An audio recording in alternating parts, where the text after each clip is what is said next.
first came into my life, yes, that was a shock, a complete shock. When we went, it was, you know, the doctor basically just came in and told us, do you know your child has Down syndrome?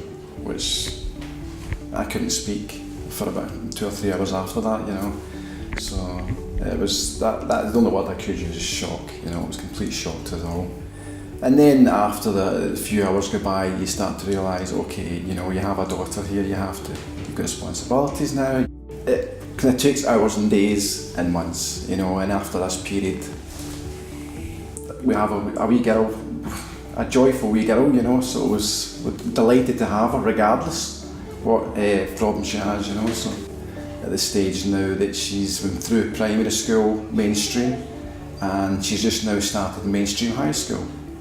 So it's all taking shape, you know, through long fights, through local authorities and different things. You tend to toughen up as an adult because, you know, it is a fight from when she's born right through, and it's going to be a continued fight right through adulthood, you know. So you have to fight for everything, whether it be, you know, for the educations, you know, and you do start from blank, and Tony was our first daughter, so dealing with all this and all the fighting different things, trying to get the services in place. I mean, Lexi came along, you know, how things were much easier then, you know, so it's incredible how you don't realise what you've got until you have, you know, with a child with these special needs. It's so difficult, you know. I mean, when you have Lex, it's just so, everything's sweet, it's just easy, you know.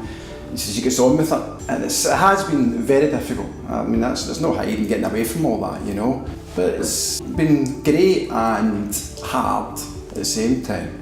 But we can see how she's developed through it all now, and she's now 13 years old and doing well, you know. She's obviously going to have problems, but we're managing them. The group, it's been great, fantastic for the group, because it kind of opened up a lot of things that we didn't know about, you know, speaking to other members, you know, parents and all that. So it kind of gives an insight into other things that you can look at, and when you have this group of people as well, it gives it support, and obviously the strength in numbers helps, you know. So this is where it helped us a lot, helped Tony a lot to get all the different things in place, which obviously we have resources of the speech and language, gymnastics and all that now. So the group has been absolutely fantastic, and this is maybe, honestly, we probably couldn't have done without the group now. The kids have all met the other kids and the parents. We've just, this bond now is completely grown. It's been incredible. So, you know, Tony's made so many friends,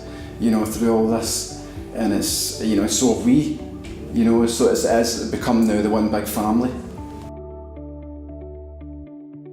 So for me, coming along to the group has been huge. There's no need to be worried, there's no need to be scared. The group are a wide group of ages, of backgrounds, but they're there for one thing, and that's for the kids.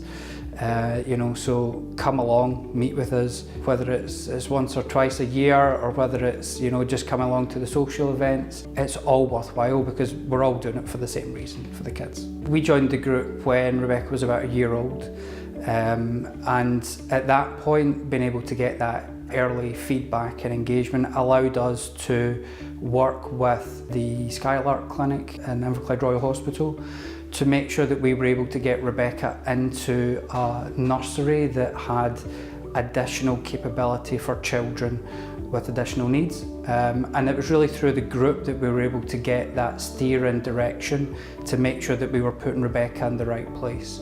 That's been really critical because getting into an environment like Hill End has really helped Rebecca's speech and Rebecca's language improve. More importantly, the speech and language therapist that the group provides really helps Rebecca articulate her basic daily needs and wants.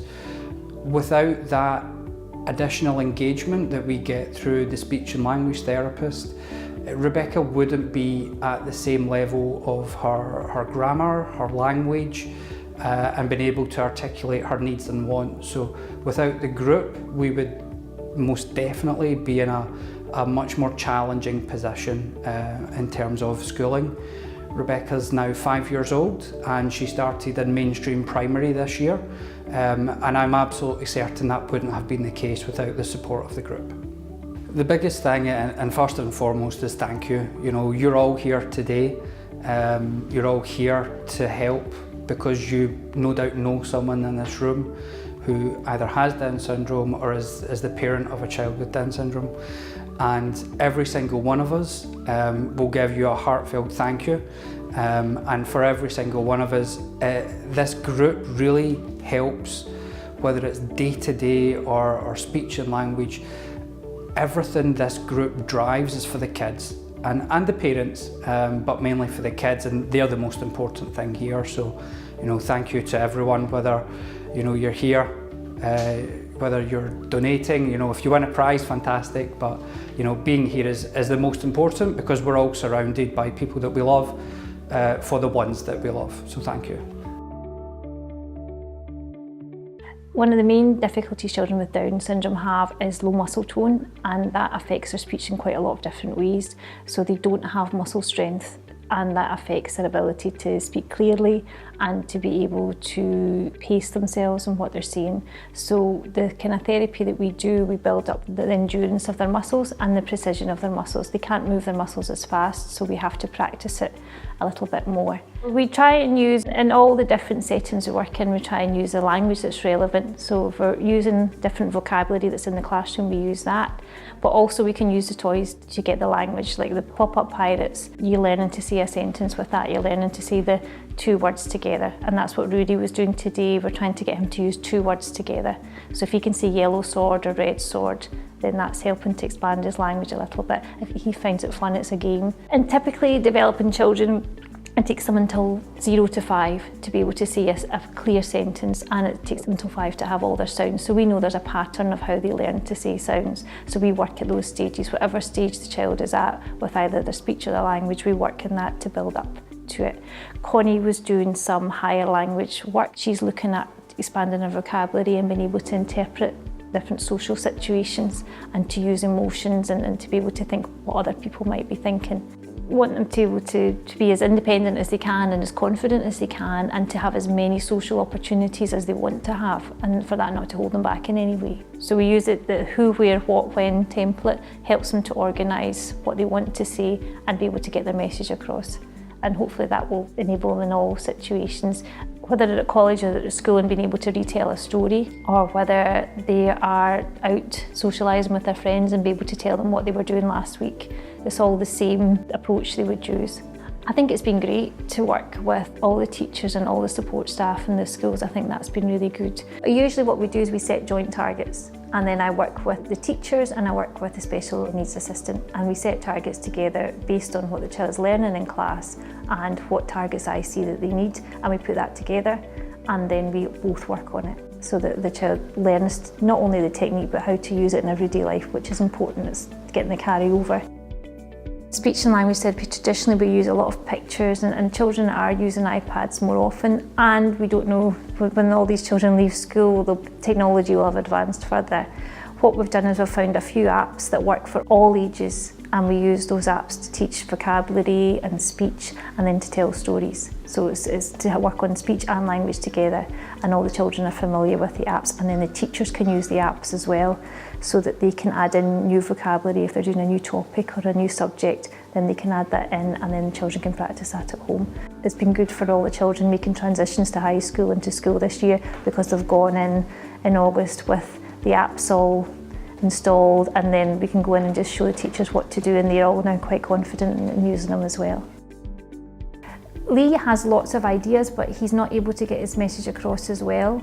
He's not able to give you a full sentence, and he's not confident about telling a sentence, but what he is confident about is taking pictures and telling a story with his pictures. So that's helping him to put the story together and be able to sit down and tell someone about something he's done, and using clear sentences so that the person can understand the beginning, the middle and the end of his story. So that's hopefully going to increase his confidence, particularly now he's at college and he's going to be socialising with his friends, and he's got a busy social life anyway. So we're only beginning to learn from research now just how much the brain can rewire itself and what it can do, and it's our job as a therapist to adapt to that and to try out different techniques and see which one works. But there's always room for improvement, there's always room to improve things. It's just finding the right techniques and making sure we have the skills to be able to do that.